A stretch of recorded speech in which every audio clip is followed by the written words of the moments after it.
Hey, so traditionally we think of burnout as being in that state where you're completely in a breakdown and you're not functioning. But being in fitness for over 10 years, I came across a lot of situations and have been through them all myself, and have realized that there are actually different levels of burnout. So the reason this is important is because when we are in a burnout state, it is very difficult to make progress in your health and fitness. And this is when we start jumping on the bandwagons of the diets and looking at the different fitness programs and looking at what more we can do to push our bodies even more out of alignment to see the progress that we want to see. Level 1 burnout. So when you're in level 1 burnout, this could be something situational that's happened in your life, possibly for a week and 2 weeks. Okay, so perhaps there is something going on at work, a big project launch, or there is something happening at home. There's just been a situation that's taken you out of your normal happy baseline. So maybe you'll lose a night or two of sleep, or maybe you'll feel the cold sore coming on, or you will feel the digestive discourse, whatever is happening there for you. Now, when you're in level 1, we have to recognize that this was situational and pull ourselves out of it. So part of the way to pull yourself out of a lot of these levels of burnout is to acknowledge them. When we don't acknowledge where we're at, it's very difficult to make any changes, because we just think this is where we're at and this is how life is. Life is hard. Fitness is hard, but it's not always like that.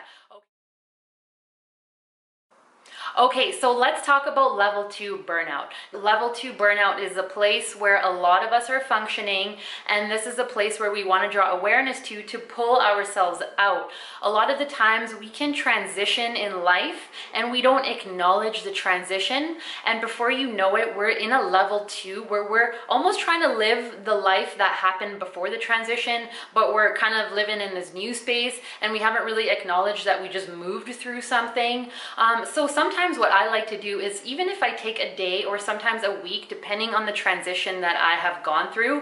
For example, I am transitioning out of my fitness and into my women's health coaching. And I have had to acknowledge multiple times that there is a side of me that's dying, and I have gone through the grief cycle, and just acknowledging that that part of me is dying, I'm able to move that energy out of my body.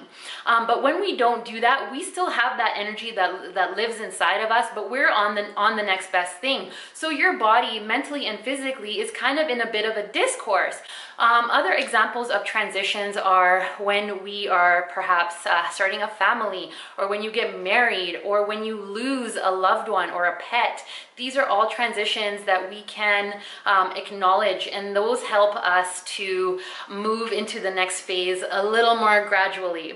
Now, level 2 burnout is also one where your body talks to you your body talks to us all the time. It's just how strong. Level 1, your body is like whispering, right? And level 2, your body is starting to talk louder. So maybe that digestive issue, or the migraine, or the skin rash, like everything just keeps getting worse, and you feel like you need to take more supplements and you need to go to more appointments, and your ache that you've been nursing, and the pain in your hip and your back and your shoulder, like it's just not getting better, but we keep nursing it because honestly, like there's no time to attend to it, and there's no bandwidth to attend to these things. So we kind of just do the things that we need to do to keep things at bay.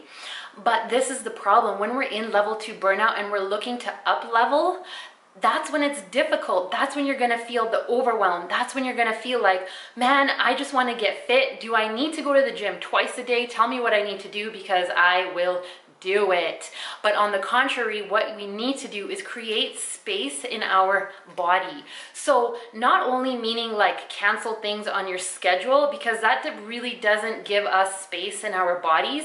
It's what are you doing with your time? And when you are busy, are you still able to connect with your body using your breath and not being so outwardly focused? Because when we're outwardly focused all the time, our body is actually associating that with us being in fight or flight.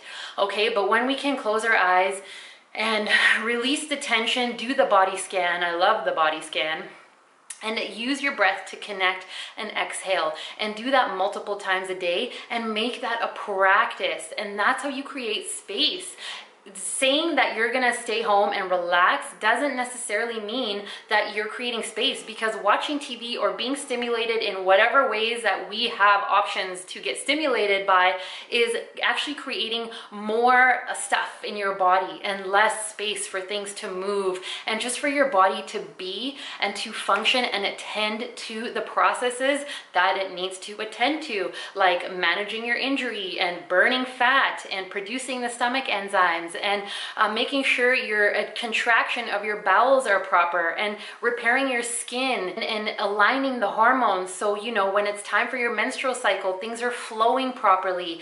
And when it's time to go to sleep, your melatonin is like flowing exactly the way it's supposed to, rather than thinking that it's daytime and then you have a whole sleepless night because there's a lack of alignment.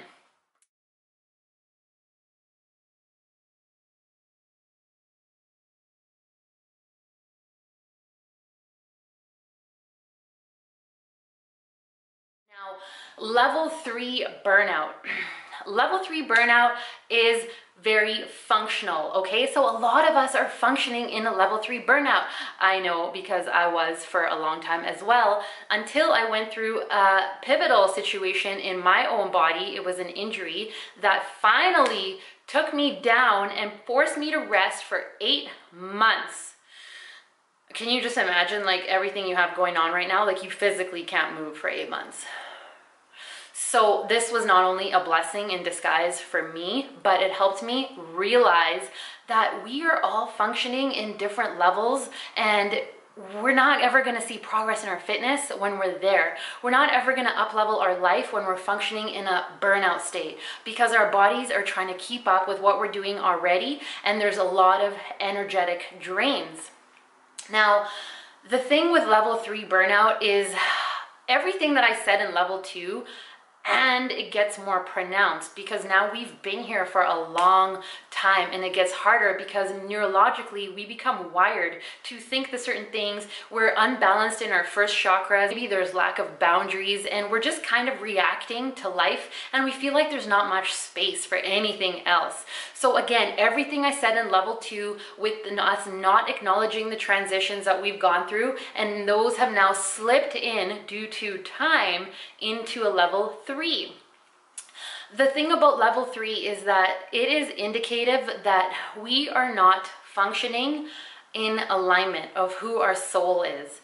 We are almost putting on a show every day in order to make sure that we continue being the person that we think that we need to be, and do the things that we think we need to do in order to exist. But when we can tap into our life force, it becomes really, really clear what's in alignment and what's out of alignment. And that doesn't mean you have to let go of stuff in your life. My personal journey has been, I've added so many more things to my life, but I am in alignment, so the energy flows through my body. It's not like I'm doing something that doesn't align and I have to continuously dedicate energy towards that. And another thing about, so fitness-wise, when you're in a level 3 burnout, it is very, very difficult to make any progress. In fact, the only way you're making progress if you've now working out even more. And I wouldn't even consider that progress. That is your body just depleting itself. It's not healthy. The hormones are misaligned. The muscle that you're putting on is going to disappear as soon as you stop the supplements and you stop lifting weights. And the weight that you've lost is going to pack right on as soon as you pull back from your 2 workouts a day. And as soon as you pull back from the diet that you're on. Because there's no energetic availability for your body to up level. So what I mean by up level is now you want your body to burn more fat. That takes some more energy from your body, okay? Like everything has to be functioning pretty well for your body to say, I'm gonna burn more fat. Okay, I'm gonna put muscle on because muscle is an anabolic state. Then we're looking into going into the therapy sessions and the natural remedies and all of the supplements, but in reality, there's still the energetic drain. Maybe you're giving yourself a few extra nutrients to function properly, but at the end of the day, there's no connection to the life force energy, because when we're connected to the life force energy, this tells us everything. We're breathing and we have the energy moving through our body. It's not stuck here. It's not stuck in our shoulders. It's not stuck in our head, and it's not stuck in our pelvic floor where some of us get pain. These are all signs that there is a deeper discourse and that we can do something to pull ourselves out of it. I hope this was helpful. My goal is to help women align their bodies so we can stop looking outside of us to see what can I do, and we can stop comparing ourselves to other people, because our bodies have a lot of wisdom. And once we learn to listen to it, which is what I do in my 6-week program and in my one-on-one coaching, this is where the real progress is. Thank you so much. I look forward to seeing you soon.